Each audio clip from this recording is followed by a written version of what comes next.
شکر د یا ربا داسې ملک تر عطا کړو مولا ته دې ملک ته زمونږ مزید هم نور ترقي ور نصیب کړي نو بیا بکیږي چې کله مونږ دې ملک پر رسول جاو شو کنه او کوشش وکړو بیا بکیږي یاد وساتئ ته په دې ځای کې اوسې چېرته په روډ باندې ګند پروت دا د ستا ملک ته ګند اوچتوه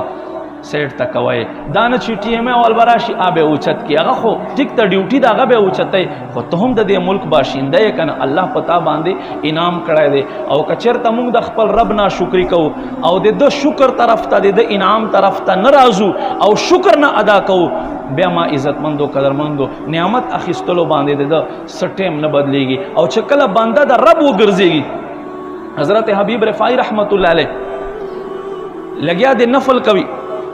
دریائے فرات په غاړه باندې نفل کوي څه ګوري بیړیا د ده د زناورو حفاظت کوي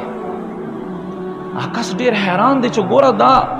چې دی دا خو د زناورو دشمن دی د ګډو د بیزو دشمن دی بیړیا لیوه او دا خو مقصد د ده حفاظت کوي چې سلام یې وګرځو راغې وی قربان دا څنګه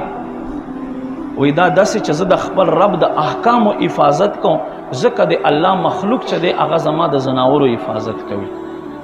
بیا دی ورغی په یوې ګټې باندې لاس دباو کړو او لوښی یې ورته ونیولو نو یو طرف ته شات ګبین ته راووتلو بل طرف ته پی ته راووتلې وایي ای حبیب رفاعي رحمت الله علیه دا څنګه چې یوه ګټه دی یوه تیږه دی یو طرف ته شات ګبین ته راوځي بل طرف ته پی ته راوځي وایي د دې وجه دا دی